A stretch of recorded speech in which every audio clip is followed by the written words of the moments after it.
Okay, let's do the last check your understanding on page 176.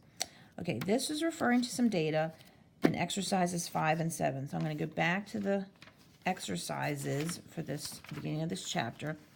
And exercise 5 and 7 talked about, show all this. Ninth grade students at a school went on a backpacking trip, so they had their body weight measured and their backpack weight. So we actually scatter plotted these two items, and we were able to predict backpack weight based off of their body weight, okay?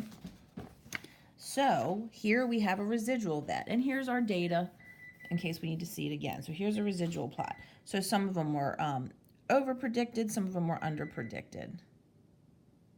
Did I say that right? No, the actual is greater. I'm getting them mixed up. All right. One of the hikers had a residual of nearly 4 pounds. Interpret this value. So here's my residual of 4 pounds, okay?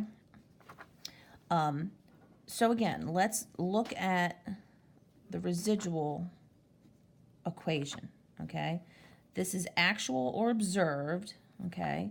So actual or observed minus predicted. So if the residual is positive, it means the actual is more than predicted. If it's negative, it means the actual is less than predicted, okay? Since it's a positive 4, we can simply say the hiker, okay, at about 165 pounds, his actual backpack weight, okay, his actual backpack weight was 4 pounds more than we would have predicted based on his body weight, okay, because again, it's a positive residual. So we're going to say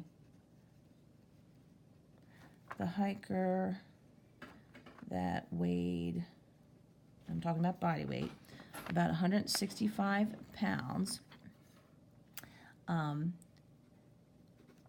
an actual backpack weight,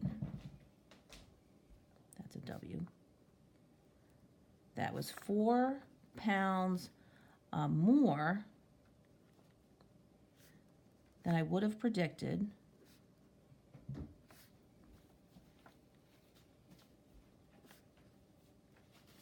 based on his body weight.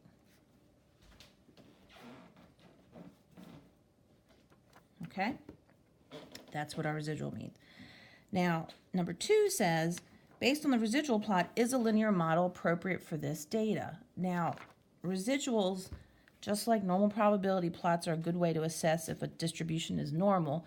Residual plots are a good way to assess whether a linear relationship, a linear regression, is a good model for 2-variable data. Now, a good residual plot should have no type of pattern, okay? Like this. Come up here. Like this really has no pattern. It's all just scattered all over the place. So if the residual is nice and scattered, that's an indication that a linear model or least squared regression line is a good fit for that 2-variable data. So let's come back down here and look at this. I don't know. At first glance, I think it looks pretty scattered. But then maybe we can see a little bit of a curve, okay? So I would take an argument either way with this. I would take, somebody said, yeah, it looks pretty scattered. I think a linear model is good. Or somebody might say, I see a bit of a curve. Okay, I know he's not. So perhaps a linear model is not appropriate. So something like this is decide something and stick to your guns, okay? But again, we'll talk about reading residual plots. So if a residual plot is scattered, that does mean a linear model is appropriate. Okay, that's it. See you next time.